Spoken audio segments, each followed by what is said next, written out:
Good day, church. Pastor Robert here with a quick thought for you to ponder today. I want you to imagine this scenario for a second. A world without ice cream cones. Children everywhere are screaming. Grandparents have lost all control. The world descends into chaos and anarchy. It's okay, though. We're only imagining. But this could very easily have been the case if it were not for a man named Ernest Hamwee.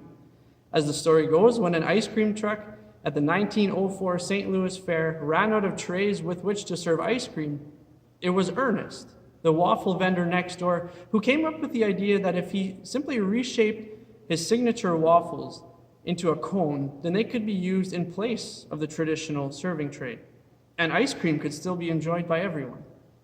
The idea turned out to be a huge success, and the ice cream cone was born. For the ice cream vendor, the situation that looked most bleak turned out to be his defining moment, and it changed the course of his life forever.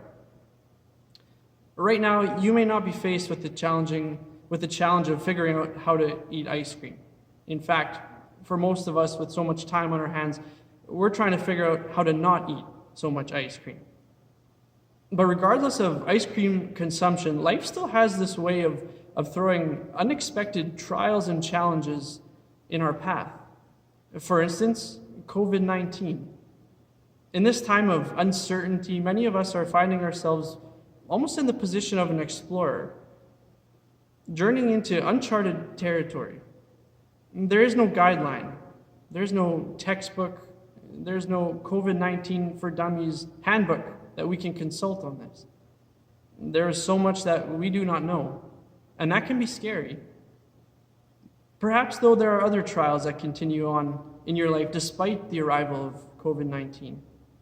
Things like depression, anxiety, financial hardships, ongoing health struggles that plague you or perhaps a loved one.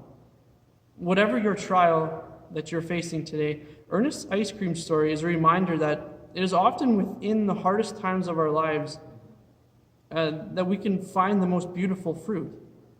Trials have this unique way of leading us into new discoveries about ourselves, but most importantly, about God.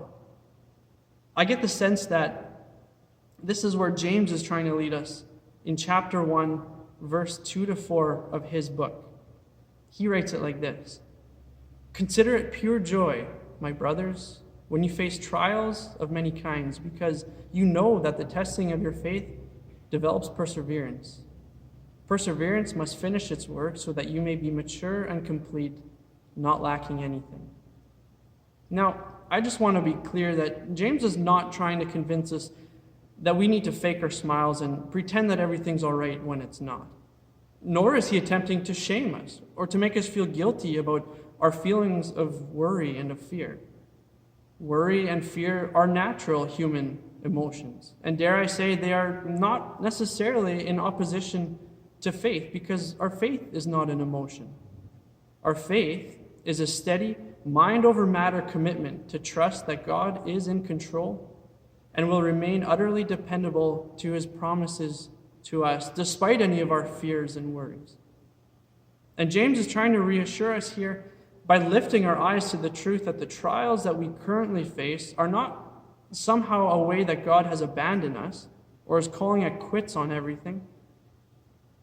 It is actually quite the opposite. Trials are a sign that God is at work.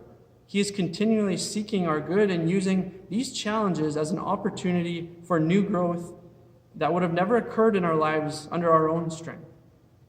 My point is this: we can have joy because there is a purpose to our pain. It is not for nothing that God allows us to endure these hardships. And what is that purpose? Well, in a nutshell, spiritual maturity.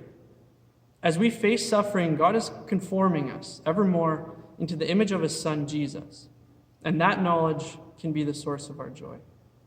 Times may be tough, and you may not see a clear way forward right now, but hold fast to your faith.